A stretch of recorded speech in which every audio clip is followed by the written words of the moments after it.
నమస్తే. Welcome to our channel. Senior journalist Damu Balaji గారు ఉన్నారు. వారితో మాట్లాడదాం. సార్ నమస్తే సార్. నమస్తే. అల్లు అర్జున్ వ్యవహారంపై ఢిల్లీ వెళ్లి చిరంజీవి గారు సీక్రెట్ గా రాహుల్ గాంధీని కలిసి రిక్వెస్ట్ చేసుకున్నారని, రాహుల్ గాంధీ రేవంత్ రెడ్డి గారికి చెప్పినట్టుగా, అంటే ఈ ఇష్యూని పెద్ద చేయొద్దు అని చెప్పినట్టుగా, అలాగే రేవంత్ రెడ్డి గారు మంత్రులకి చెప్పారు, దీన్ని మీరు ఎవరంటే ఎలా మాట్లాడొద్దు, ఇది కోర్టు తేల్చుకుంటుంది అని చెప్పినట్టుగా న్యూస్ వస్తుంది సార్. సో దీని గురించి చెప్పండి. నిన్నటి నుంచి నిన్న అల్లు అర్జున్ ఇంటి మీద దాడి జరిగిన తర్వాత రేవంత్ రెడ్డి ఇమీడియట్ గా ఒక ట్వీట్ చేశాడు. ఆ ట్వీట్ ఏంటంటే, సినీ ప్రముఖుల మీద దాడులు నేను ఖండిస్తున్నాను, పోలీసులు స్ట్రిక్ట్ గా వ్యవహరించాలి అనేది ఒకటి. రెండోది, ఎవరంటే వాళ్ళు పోలీస్ ఆఫీసర్లు వచ్చి మాట్లాడొద్దని చెప్పండి అని డీజీపీకి వెళ్ళి నేను ఆదేశిస్తున్నానని అందులో రాశాడు. అట్లాగే కోమటిరెడ్డి వెంకటరెడ్డి అయితే డైరెక్ట్గా పేరు పెట్టే అల్లు అర్జున్ ఇంటి మీద దాడిని ఖండిస్తున్నాను, ప్రజాస్వామ్యంలో భౌతిక దాడులకు అవకాశం లేదు, చేయొద్దు అనేది ఆయన కూడా ఇచ్చాడు. దీని తర్వాత రేవంత్ రెడ్డి కొంతమంది అంటే కాంగ్రెస్ వాళ్ళు రకరకాలుగా అల్లు అర్జున్ మీద మాట్లాడడం మొదలుపెట్టాడు. ఇష్యూ మాట్లాడకుండా, ఇష్యూ కాకుండా అసలు ఆ సినిమా అనే బాగాలేదనడం, అతనికి అవార్డుని వెనక్కి తీసుకోవాలనడం, సినిమాలో పోలీసులను అవమానించారనడం, ఇంకా అతను ఆంధ్ర వాడు అనడం, సినిమా వాళ్ళకి ఇది లేదనడం, ఇంకా రకరకాలుగా వాళ్ళకి డబ్బులు ఒక పైసా కూడా అల్లు అర్జున్ ఇవ్వలేదనడం, ఇంకా రకరకాల అసలు సినిమా వాళ్ళ మీద ఓవరాల్గా అల్లు అర్జున్ మీద మాట్లాడడం అనేది మొదలైపోయింది. ఇంకా పోస్టులు చూస్తే, మీరు అసలు సినిమా ఇండస్ట్రీ ఆంధ్రాకి వెళ్ళిపోండి, ఇక్కడేం పని మీకు, ఇది మా తెలంగాణలో మా సినిమాను మేము చూసుకుంటాం, ఇలాగ రకరకాలుగా మారిపోయింది, ఇష్యూ మారిపోయింది. నిజానికి అక్కడ జరిగిందేంటి, దాంట్లో అల్లు అర్జున్ తప్పు ఉందా లేదనేది ఆల్రెడీ లీగల్గా కోర్టులో ఉంది కాబట్టి కోర్టులో తేలుతుంది. కానీ ఇది ఓవరాల్ పొలిటికల్ ఇష్యూ అయిపోయింది. సో పొలిటికల్ ఇష్యూ అయిపోయేసరికి చిరంజీవి ఇంకా, ఎందుకంటే ఇప్పుడు ఒక సీఎం గట్టిగా అనుకుంటే వ్యక్తులు ఎవరైనా కూడా ఇబ్బందులు పడతారు. సీఎంఏ డిసైడ్ అయ్యాను ఈ వ్యక్తిని మనం వేధించాలి అని సీఎం స్థాయి వాళ్ళు డిసైడ్ అయ్యారనుకో, ఎవరైనా జగన్ అయినా చంద్రబాబు అయినా ఇక్కడ కేసీఆర్ అని, గతంలో కూడా ఇవి జరిగాయి. ఇదే సీఎం గతంలో కేసీఆర్ ఆగ్రహానికి గురి ఆయన్ని ఎలా కేసీఆర్ వేధించాడో మనం చూసాం. అర్ధరాత్రుల్లో అరెస్ట్ చేశారు. చివరి కూతురు, ఒకే ఒక బిడ్డ ఆయనకి, ఆయన కూతుర్ని కూడా చూడనీయకుండా కేసీఆర్ ఎంత ఇబ్బందులు పెట్టాడు. జైలు నుంచి ఆయన ఖైదీలాగా పోలీసుల ఎస్కాట్లో పోయి 1 hour 2 hours ఉండేసి రావాల్సి వచ్చింది. సో ఇది ప్రతి ఒక్కరూ ఈ రివెంజ్ మోడ్ అనేది ప్రభుత్వానికి మామూలుగా ఉండకూడదు, కానీ ఉంటుంది, అందరికీ ఉంటుంది. సో అది ఆ స్థాయిలో జరిగేసరికి ఇప్పుడు చిరంజీవి క్యాంపు మొత్తం, ఇప్పుడు అల్లు అర్జున్ అంటే చిరంజీవి క్యాంపే. ఒకవేళ వాళ్ళకి గొడవలు ఉన్నా కూడా చిరంజీవితో మాట్లాడినట్టుగా అల్లు అరవింద్ వీళ్ళు వెళ్ళి చెప్తున్నారు. ఎందుకంటే ఇప్పుడు స్టేట్ గట్టిగా అనుకుంటే అల్లు అర్జున్ని ఆల్రెడీ ఆయన ఒక దోషిలాగా నిలబెట్టారు సమాజం ముందు. ఆయన కోర్టులో ఇంతవరకు ఏమీ తేలలేదు. నిజానికి కోర్టులో ఆ సెక్షన్లు పెట్టడం కరెక్ట్ కాదనే చర్చ కూడా జరిగింది.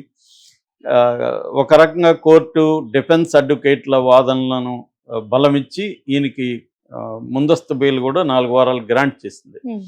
అయినా కూడా బయట ఆయన్ని దోషిగా నిలబెట్టేయాలి అన్నది ఒక ప్లానింగ్ అయితే కనిపిస్తుంది. దానికి అనుగుణంగానే పోలీస్ ఆఫీసర్లు వచ్చి మాట్లాడడం.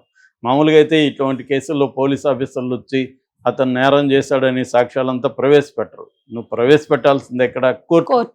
కోర్టులో పెట్టకుండా పబ్లిక్లో ఎందుకు పెడుతున్నారు? పబ్లిక్లో ఎందుకు ఏసీపీ వీడియో తీసుకొచ్చాడు అంటే అల్లు అర్జున్ దోషాన్ని నిరూపించదలుచుకున్నారు, ఎక్కడ? Out of the court. దానికోసం రకరకాల మెథడ్స్లో ఆ బాబుని ఇప్పటి వరకు గవర్నమెంట్ ఎప్పుడూ పట్టించుకోలే. అలాంటిది సడన్గా బాబు దగ్గరికి వెళ్ళడం, బాబుకు పోయి డబ్బులు ఇవ్వడం, వాళ్ళ ఇంట్లో వాళ్ళతో మాట్లాడడం, వాళ్ళ విజువల్స్ని తీసుకురావడం, తర్వాత రకరకాల సమూహాలు ఇక్కడ వాళ్ళ ఇంటి మీద దాడులు చేయడం, ఈ యాంగిల్ అంతా చేశారు. సో ఇప్పుడు అల్లు అర్జున్ ఫ్యామిలీ ముందు ఉన్న ఆప్షన్లు ఏంటి? ఒకటి, లీగల్గా చూసుకోవడం. లీగల్గా తీసుకోవడానికి వాళ్ళు రెడీగా ఉన్నారు. మేము నేరం చేస్తే నేను జైలుకి వెళ్తాను, నేను తప్పు చేస్తే నేను నేను లా అబైడింగ్ సిటిజన్ అనేది అల్లు అర్జున్ చెప్తున్నాడు. కానీ ఇక్కడ ఇటువైపున లీగల్గా లేరు. లీగల్గా లేకుండా పబ్లిక్లో అతన్ని ఒక నేరస్తుడిలాగా వీళ్ళే ట్రయల్ చేసి, వీళ్ళే ఆరోపించి, వీళ్ళే ట్రయల్ వేసి అతనికి శిక్ష వేసేసే పరిస్థితి కనిపిస్తుంది. ఎందుకంటే ఇంటి మీద దాడులు జరగడం కావచ్చు, అల్లు అర్జున్ తప్పని పోలీస్ ఆఫీసర్లు వార్నింగ్లు ఇవ్వడం కావచ్చు, ఆయన ఎవరో వచ్చి విష్ణుమూర్తి, ఆయన పేరు ఏసీపీ, అతను యాక్చువల్గా సస్పెండెడ్. అతనికి మరి అంత ధైర్యం ఎలా వచ్చింది తెలియదు మనకి. సో దాని మీద తర్వాత అతని మీద ఏం చర్యలు తీసుకున్నారో కూడా తెలియదు. అతను వచ్చి నేను ఒక్కొక్కడికి రీల్స్ కట్ చేస్తాను, డైరెక్ట్గా అల్లు అర్జున్ని అతను బెదిరిస్తున్నాడు, సినిమా ఇండస్ట్రీని బెదిరిస్తున్నాడు, సినిమాలు ఎలా తీయాలో అతను ఉపన్యాసాలు ఇస్తున్నాడు, క్యారెక్టర్లు ఎలా ఉండాలి, సీన్లు ఎలా ఉండాలో అతనే చెప్తున్నాడు.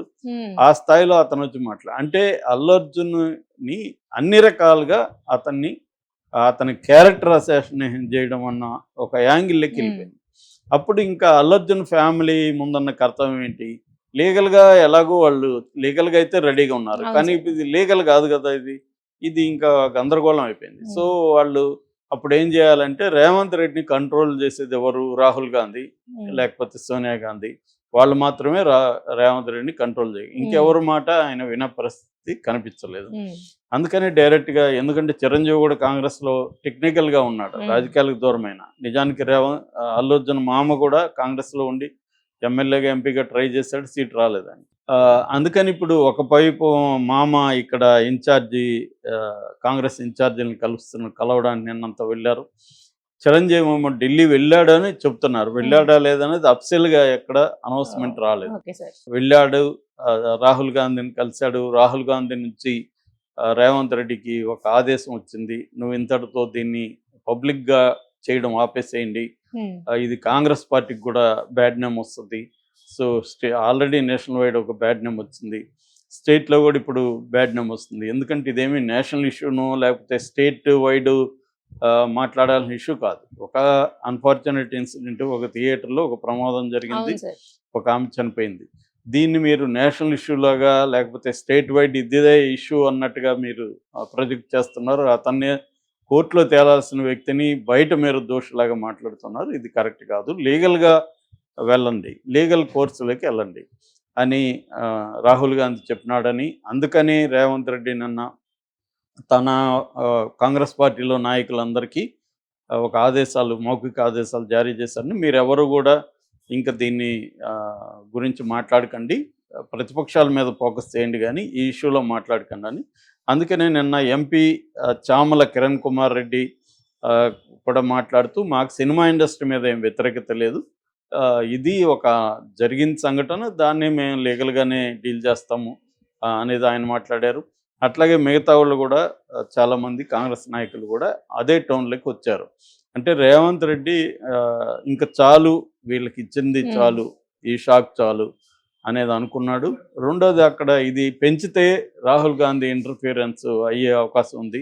అది రేపు ఇప్పటికిప్పుడు రేవంత్ రెడ్డికి ఇబ్బంది లేకపోవచ్చు, కానీ రేపొద్దున ఆయనకి ఏమైనా ఇబ్బంది వస్తే ఇవన్నీ కూడా అప్పుడు ఆయనకి వ్యతిరేకంగా కూడా బయటకు వస్తాయి. అప్పుడు ఇలాగా చేశాడు, సినిమా ఇండస్ట్రీ అంతా ఇదైంది.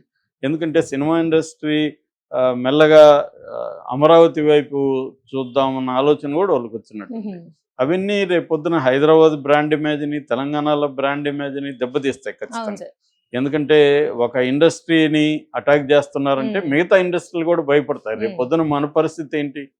వీళ్ళు సినిమా ఇంత పాపులర్, అల్లు అర్జున్ లాంటి ఒక సూపర్ స్టార్ ఇండియాలో, అట్లాంటి వాళ్ళనే ఇట్లా చేస్తే రేపు మనకేమన్నా వీళ్ళకి అనుకూలంగా లేకపోతే ఏమో అవుతుందేమో ఎందుకు అనే ఒక భయాందోళనలు మిగతా ఇండస్ట్రీ పీపుల్లో కూడా రావచ్చు. ఎందుకంటే ఇక్కడికే రావాలనేది ఏమో దేశంలో వేరే చోట కూడా బ్రహ్మాండంగా ఉన్నాయి కదా స్టేట్స్. సో ఇది ఖచ్చితంగా దెబ్బ తగులుతుంది. ఒక ఇమేజ్ అనేది ఎప్పుడైనా ఆప్టిక్స్ అంటారు, ఆప్టిక్స్ కూడా వెరీ ఇంపార్టెంట్. అంటే నువ్వు ఎలాంటి ఇమేజ్ని క్రియేట్ చేస్తున్నావు. సినిమా ఇండస్ట్రీ అనేది మంచి అని చెడ్డని ఒక ఇండస్ట్రీ. ఒకరు తప్పు చేస్తే ఆ తప్పుని లీగల్గా డీల్ చేయకుండా నువ్వు పబ్లిక్లో అతన్ని దోషిగాను, ఆ ఇండస్ట్రీ అంతా దోషిగాను నిలబెడితే రేపు మిగతా ఇండస్ట్రీలు కూడా భయపడే అవకాశం ఉంది. సో ఇదంతా ఇప్పుడు పుష్ప 2 అయితే పేరు ఎవరికి వస్తుంది? హైదరాబాద్ తెలుగు ఇండస్ట్రీ